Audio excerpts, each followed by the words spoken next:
सभी के लिए नमस्कार। स्वागत है हमारे YouTube channel maths by Nitish पर। तो आज देखते हैं √3 एक अपरिमेय संख्या है। तो जिस प्रकार से हमने √2 एक अपरिमेय संख्या है सिद्ध किया था, उसी तरह से इसको भी हम सिद्ध करेंगे। तो सबसे पहले क्या लिखेंगे अपन, माना कि √3 एक अपरिमेय संख्या सिद्ध करना है, तो इसकी विपरीत क्या मान लेंगे, इसको परिमेय संख्या है। माना कि √3 एक परिमेय संख्या है।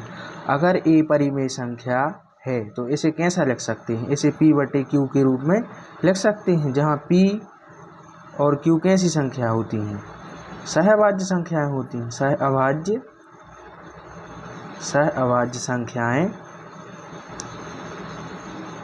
हैं।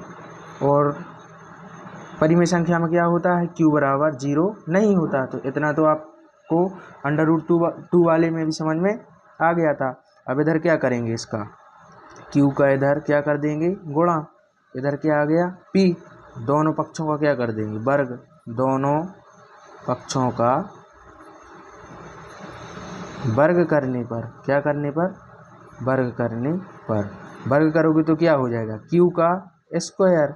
Q का स्क्वायर, इसका वर्ग करोगे तो क्या हो जाएगा, वर्ग से रूट कैंसिल, तो ये आ गए 3। और इसका वर्ग करोगे तो ये कितना हो गया, P²। अब चूंकि कल बताया था कि जो 3 है वो P² को विभाजित करता है, इसलिए 3 P को भी विभाजित करेगा। तो यहाँ लिख देना, क्या लिख दोगे, 3P² को विभाजित करता है, इसलिए 3P को भी विभाजित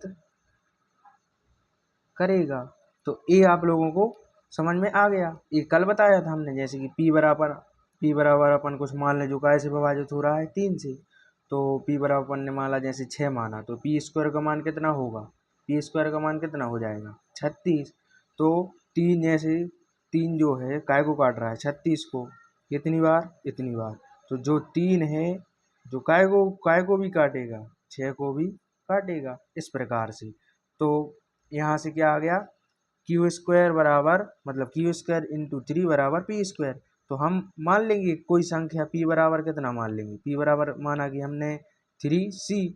कोई भी एक संख्या है जो उसमें गुणन, मतलब 3 से कटेगी तो उसमें 3 तो गुणनखंड होगा, इसलिए तो वो 3 से कटेगी। तो P बराबर हमने माना कि 3C है। C क्या है, कोई भी संख्या है, पूर्णांक है। C एक पूर्णांक है।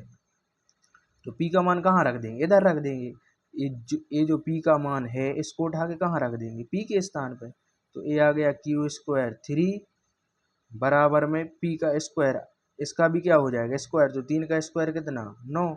और C का स्क्वायर C²। तो ये क्या हो जाएगा, कैंसिल। 3 एकम 3, 3 तिरका 9। तो कितना आ गया इधर, Q² बराबर 3C²। तो देखो इधर पे 3 जो है P² को विभाजित कर रहा था, तो P को भी विभाजित कर रहा था। इधर जो 3 है वो Q² को विभाजित करता है, तो Q को भी विभाजित कर देगा। यहाँ पे फिर लिख देना, चूंकि 3Q² को विभाजित करता है, इसीलिए 3 जो है Q को भी विभाजित करेगा। Q के लिए भी क्या करेगा, विभाजित। तो क्या आ गया, P और Q, अपन ने P और Q कैसी संख्या मानी थी, P और Q सहअभाज्य संख्याएं हैं। सहअभाज्य संख्या क्या होती हैं, जिनमें केवल और केवल एक कॉमन हो, मतलब उनके गुणनखंडों में से। जैसे अपन को, जैसे एक लिखा 4 और एक लिखा 5, एक लिखा कितना, एक लिखा 4 और एक लिखा 5। तो 4 और 5 में इन दोनों के अगर गुणनखंड निकालेंगे तो इसके गुणनखंड क्या लिखेंगे, 2 × 2 × 1। और इसकी क्या निकलेगी, 5 × 1। तो इन दोनों में कॉमन क्या है, एक ही कॉमन है, संख्या केवल एक कॉमन। तो सहअभाज्य संख्याएं ऐसी संख्याओं को कहा जाता है जिनमें केवल उनका गुणनखंड 1 हो, दोनों में कितना हो, 1, संख्या 1 है, मतलब जो 1 होता है वही उसका भी गुणनखंड होता है p का, वही क्या का होगा, q का। लेकिन यहाँ पे क्या आ रहा है, जो 3 जो है क्या लिखोगे, 3p और q को विभाजित करता है, जो अन्य एक क्या है, अतिरिक्त गुणनखंड, जो एक अन्य गुणनखंड है। जबकि क्या है, p और q कैसी हैं, सह-अभाज्य संख्याएं हैं। अतः क्या लिखोगे, गलत विरोधाभास के कारण क्या होगा, √3 एक अपरिमेय संख्या होगी। ये 3 गुणनखंड क्यों मिला इसका, p और q का ये 3 गुणनखंड क्यों मिला, क्योंकि आपने क्या मान लिया था, आपने मान लिया था कि √3 एक परिमेय संख्या है, जबकि ऐसा तो है नहीं। तो इसलिए आपके गलत मानने के कारण क्या हो गया, आपके गलत मानने के कारण ये आ गया क्या, इसी विरोधाभास के कारण √3 एक अपरिमेय संख्या होगी। तो इस प्रकार से जो है इस क्वेश्चन को अपन जो है हल कर सकते हैं। ठीक है,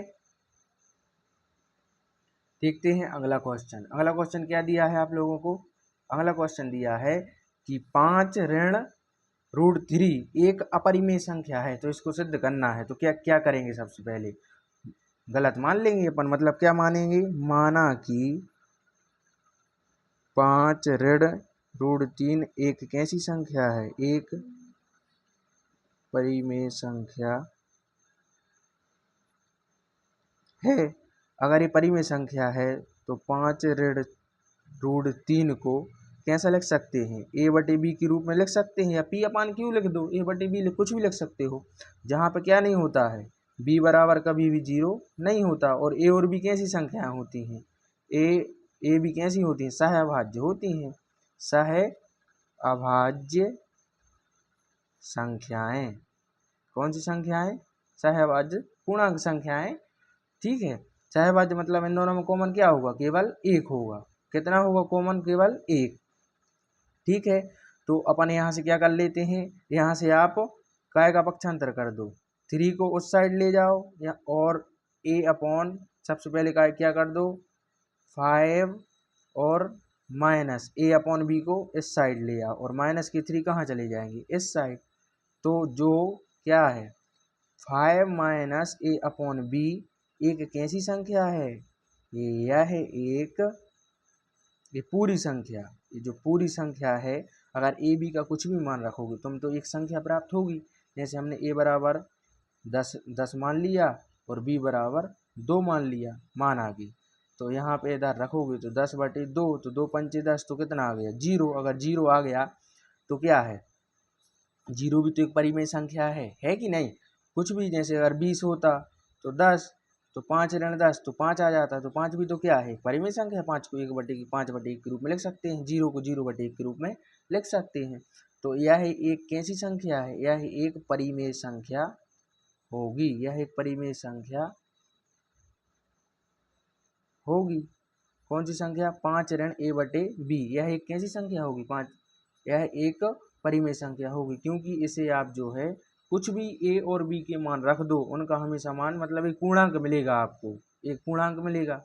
और पूर्णांक जो है वो कैसी संख्या, परिमेय संख्या होती है। तो इसके बाद क्या लिखोगे, यह एक परिमेय संख्या होगी।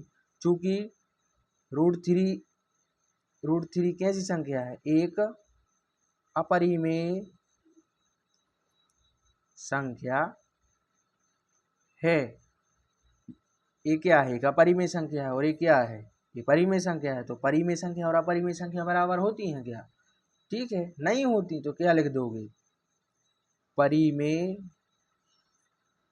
संख्या जो है वो बराबर नहीं होती है काय के, अपरिमेय संख्या के। कभी भी यहाँ पे कुछ भी मान रखोगे उसका मान √3 कभी नहीं आएगा। ठीक है, परिमेय संख्या अपरिमेय संख्या के बराबर नहीं होती। अतः क्या लिखोगे इधर, अतः गलत, अतः क्या लिखोगे, गलत विरोधाभास के कारण, विरोधाभास के कारण,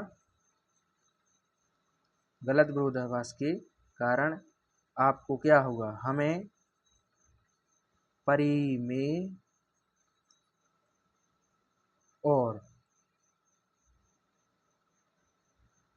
अपरिमेय संख्या आपस में बराबर है, जो कि कैसा है, जो कि गलत है। कैसा आया, जो कि गलत आया, अपन को बराबर मिल गई दोनों, जो कि कैसा है, गलत है। इसी कारण नीचे लिख दोगे, अब क्या लिख दोगे, इसी कारण अतः 5√3 एक कैसी संख्या होगी, एक अपरिमेय संख्या होगी। एक कैसी संख्या होगी, अपरिमेय संख्या। ये आपका जो सॉल्व हो गया। तो इस प्रकार से जो आप इस क्वेश्चन को कर सकते हैं। 5 ऋण 3 एक अपरिमेय संख्या है। तो इसके बाद देखते हैं अगला क्वेश्चन।